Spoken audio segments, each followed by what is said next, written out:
한국 독립운동의 역사에는 우리 여주가 있었습니다.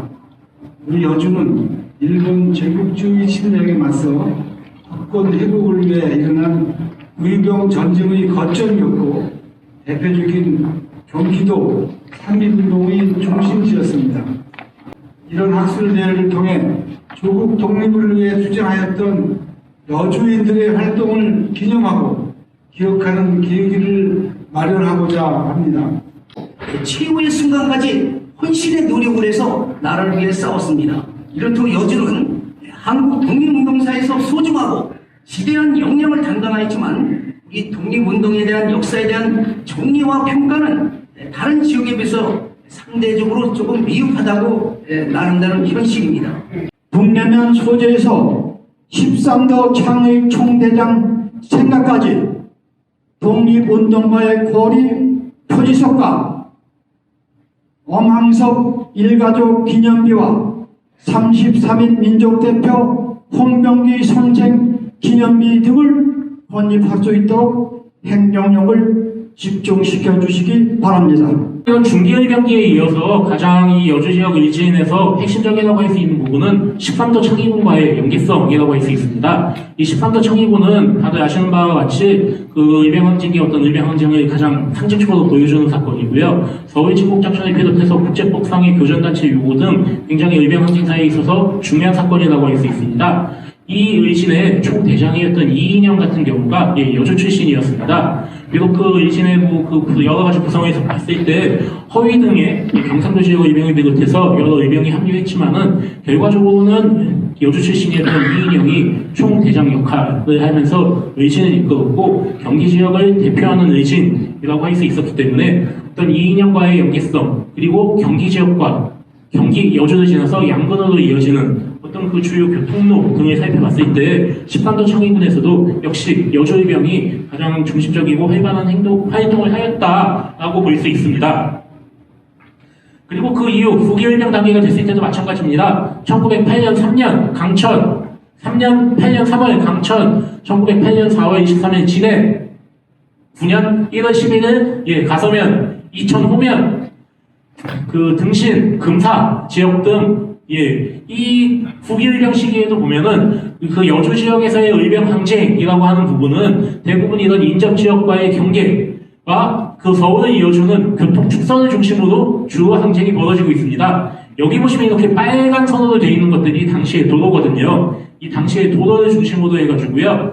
여러 가지 항쟁이라고 하는 것들이 벌어지고 있는 모습을 볼 수 있습니다.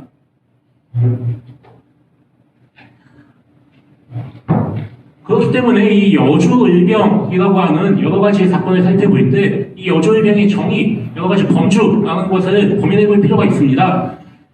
이게 단순히 여주 지역, 여주 군대에서의 활동을 가지고만은 어떤 여주의병의 활동 양상이랄까, 성격이랄까 그런 것을 단순히 정리하기는 어렵습니다.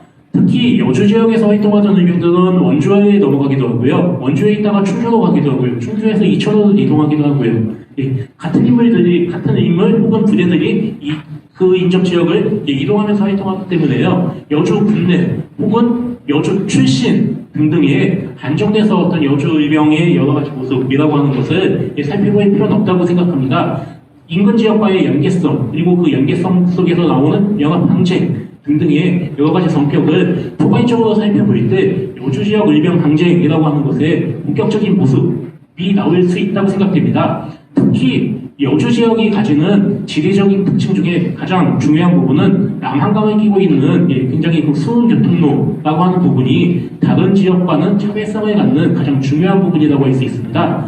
특히 남한강 같은 경우는 남쪽으로는 충주 그리고 남한강에 따라서 한강을 관통하게 되면은 강화까지 이어지는 당대에는 가장 중요한 핵심 교통로였습니다. 그렇기 때문에 일본군 같은 경우도 충주에 있었던 병력들이 배를 타고 남한강으로 이동하면서 서울로 이동하기도 하고요. 그 과정에서 교전이 벌어졌고요.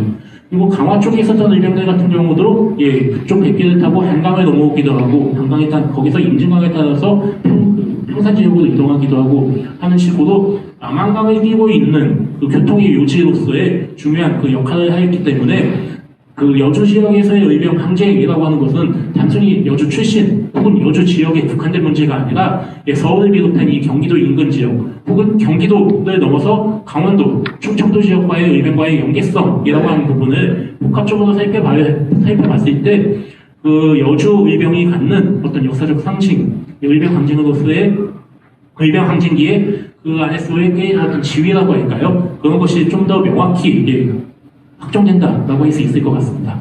이러한 여주의 만세운동에 대한 사실을 확인할 수 있었어도 참여자에 대한 정확한 정보를 파악하지 못하고 있다는 실정이 되겠습니다.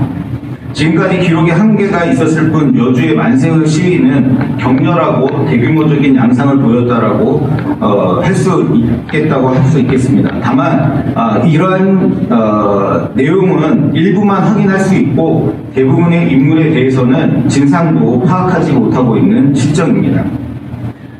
여주 3.1운동, 여주 출신 3.1운동 참여자에 대해서는 20명 내외 정도에서 확인을 할 수가 있는데요. 정부에서 포상된 독립유공자도 일부 확인할 수가 있습니다. 발표문에는 15명이라고 제가 정리를 했는데요. 발표문을 준비하다 보니까 한 명이 더 있었습니다. 어대선이라는 분이 있는데요. 신문조서와 08시만서 등에 의하면 자신의 이제 그 출생지가 여주 간암면 신문동으로 직접 밝히고 있습니다. 이분 같은 경우는 3월 1일 그 파고다 공원 만세 시위에 이제 참여를 하게 됐고 3월 5일에 청량리 만세 시위에 참여를 하다가 체포되어서 8개월간 묵고를 치르게 되게 됩니다. 그리고 1990년에 애족장으로 추서를 받게 되게 됩니다. 이분 같은 경우는 지금까지 서울 또는 용인 출신으로 알려졌는데요. 이러한 자료를 통해서 여주 출신이라는 것을 확인할 수가 있겠습니다. 총 그래서 16분이 독립유공자로 이제 포섭이 되었고요. 다만 이제 여주 만세운동 참여 인원에 비해서 이 알려진 인물이 극히 적다라는 사실을 알 수가 있겠습니다.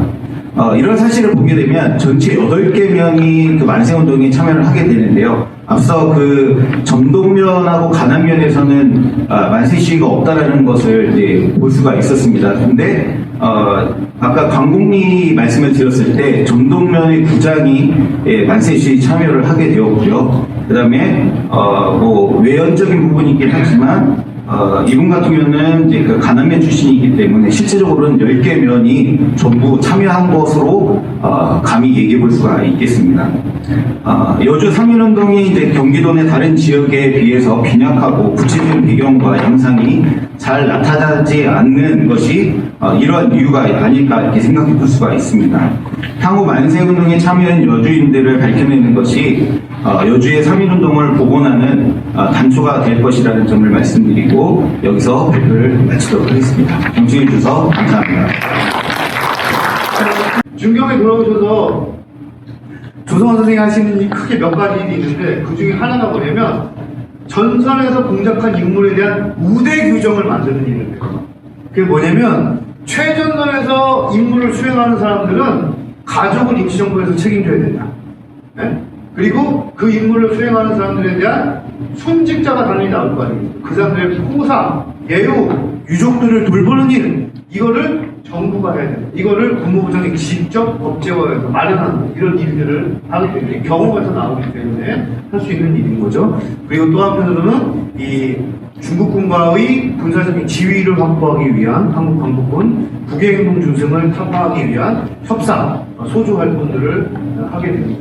그러면서 1년의 성과들을 보게 되고 조성환 선생이 사실상 국무부장으로서 마지막으로 역할을 한 것은 바로 뭐냐면 44년 5월에 그러니까 임시정부가 44년에 헌법을 개정하고 국무부장으로서 김원봉이 반면에 바꿔 이야기하면 청사 선생이 국무부장의 자리를 메워주는 셈이 되는 거죠.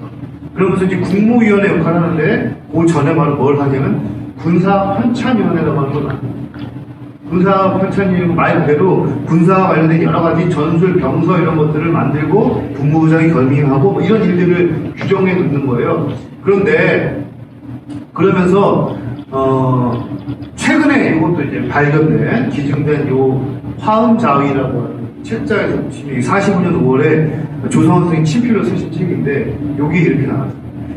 그러니까 임시정부 사람들이 광국말하고 상해말하고 다 말들이 달라서 표준어를 잘 못한다는 거예요. 여러 방언을 구사하는데 북경어를 제대로 구사해야 된다. 북경어를 제대로 알 수 있도록 북경 표준어에 입각한 사전을 펼쳐놔요. 그러니까 조성환 선생님 입장에서는 한중 우호, 한중 군사 공조 활동하려면 말이 통해야 되잖아요. 그러니까 자기가 제일 잘할 수 있는 거. 내가 중국어를 하고 내 부인이 중국 사람이고 사전을 직접 편찬하는 그런 일들을 하게 돼요. 이때 조성환 선생의 나이가 70이 다 됐을 때 그거를 한자한테 써서 책을 썼을 때의 마음이란 내가 마지막까지 백의종군하면서 쉬지 않는다라는 마음이지 않았을까 그런 의미에서 본다면 이건 정말 어떻게 보면 청산동의 유작으로서 우리가 다시 한번 봐야 될 그런 의미 있는 작품이지 않을까라는 생각을 하게 됩니다. 자, 그러면서 이 청사 선생은 여러 가지 임무들을 하게 되는데 사실은 많이 알려져 있지 않습니다만 말이 능통했고 또 지리에도 밝았기 때문에 임시정부가 항주 거쳐서 장사 쭉 이동해서 중경까지 들어갈 때 항상 선발대로서 임시정부의 임시정부 가족들이 자리 잡을 수 있는 곳을 확보하는 일도 조성환 선생이 그 노년에 했던 일들 중에 하나입니다. 그러니까 실제로 임시정부와 임시정부 가족의 생존의 터전을 만들어내는 것도 바로 이런 조성환 선생의 임무였고 이 무렵에 조성환 선생의 동생이 돌아가시고 부친이 돌아가시고 이런 과정 속에서 가산들은 마지막으로 다 정리가 되게 됐습니다. 그러면서 첫 번째 양자였던 이 조규식 선생이 그런 정리한 가산을 들고 중경을 오고 가면서 청사 선생에게 전달했다라는 대목들이 남아있습니다. 안타깝게도 그러고 나서 실제로 청사 선생 집안의 가산은 하나도 남지 않게 되고 청사 선생 이름으로 된 땅도 집도 남아있지 않게 되고 연고 없는 서울에서 낙산장이라고 하는 데서 마지막 숨을 거두시게 됩니다. 이런 식으로 엄황서 선생님은 청년운동 조직을 중심으로 해서 독립운동을 해나간 분이다 이렇게 볼 수가 있습니다. 그래서 엄황서 선생에 대해서 시간이 별로 없는데 참 이거 제가 시간 대본을 잘 못해서 더 줄일 수밖에 없게 되네요. 엄황서 선생님의 경우에는 이제 국내 치과대학 지금으로 지금 치대를 나오셨습니다. 치대를 나왔고 국내에서 치과 의사를 개업하신 분이세요. 치과 의사 개업해갖고 실제로 못 사는 분들에게 되는 공짜로 치과 의사도 치료도 해주신 분이세요. 그러다가 그런 활동에도 그런 안온한 삶을 저거 하고 망명하신 거거든요. 망명해서 독립운동에 투신하게 됩니다. 그러면서 임시정부에 주로 활동을 하시게 되고요. 주로 활동하시는 게 임시정부 선전부 활동을 하시게 됩니다. 1944년에 엄황서 선생이 선전부장 활동하시게 되면서 그 밑에서 선전부 대원, 총무과 과장 이런 부분을 활동하시게 됩니다. 특히 이분은 미국 대사관의 사람들하고 같이 코리안 그룹을 만들어가지고 한국 독립운동과 미국하고 연계 투쟁 이런 데에 굉장히 큰 활동을 하신 분이십니다. 또 한 부분은 광복군 활동을 들 수가 있는데요. 1945년에 가면 이분이 미군 OSS가 광복군 그 2지대, 3지대 훈련시켜가지고 국내에 침투시키려고 합니다. 그럴 때 이 침투했을 때의 암호문 만들고 하는 것을 미군하고 같이 이분이 같이 그런 역할을 활동을 하십니다. 그리고 또 실질적으로 미군하고 같이 협력해서 선전 활동도 같이 활동하시고 또 45년 해방 직전에는 5월 달에는 광복군 3지대를 편성해서 좋은 활동도 활동하시고 하는 그런 핵심적인 활동을 하신 분이십니다. 사실 이 비율은 여주가 3.1운동의 중심지라고 하는데 높은 비율은 아닙니다. 왜냐하면 각 지역에서 3.1운동이 많이 일어나서 청양이나 홍성 같은 데는 100여 명 이상씩 방문했거든요. 아마 이제 우리 김병생 지적처럼 아직 미발굴된 3.1운동가들이 많을 것 같습니다. 주로 이제 그 면이나 이런 데서 소장하고 있는 범죄 인명부 이런 것들이 좀 발굴이 돼서 뭐 태형까지도 발굴한다라고 하면 그 숫자 늘어나리라고 생각합니다. 뭐 3.1운동 사적지는 지금 알려진 것들이 이포리하고 군부학교하고 원필이 관련 사적지들이 있었고요. 여기는 이제 그 이포리 헌병 주재소 터입니다. 경기도 항일 독립유적 65번으로 지정되어 있는데 경기도에서 2008년도인가요? 항일 독립운동 발굴에 관한 조례가 만들어지면서 경기도 내에 있는 이런 항일 유적들을 발굴하고 관리하고 표석을 세우는 작업들을 하고 있습니다. 여주에는 그 조례가 아직 없던데 지금 시군 그다음에 광역 도별로 항일 독립운동 기념 사업에 관련한 조례 같은 걸 만들고 있거든요. 의장님 되시니까 나중에 추후에 참고를 하시면 될 것 같습니다. 그 청소년 항일 독립운동 사적지 탐방에 관한 조례도 지금 만들어서 이런 그 선거법을 피해서 청소년들에게 이런 교육을 시킬 수 있는 법적인 그 조항들도 각 지자체에서 만들어 나가고 있습니다. 결국 이 공간을 통해서 우리가 그 시간의 단층이 이제 켜켜이 쌓여 있으니까 당시의 과거를 후세에 전달할 수 있는 기억의 매개체가 바로 공간이다라고 이제 저는 생각을 하고요. 그리고 콘텐츠라는 용어들을 많이 사용하는데 굉장히 다양한 매체들로 이루어져 있지만 독립운동 사적지도 하나의 콘텐츠이다. 그리고 요즘은 역사 문화 콘텐츠, 히스토리텔링, 그냥 스토리텔링이 아니라 역사를 입힌 이야기로 역사적 사실 보존과 이야기를 입혀서 굉장히 활성화되고 있다. 사적지도 그런 대상으로 삼아야 된다.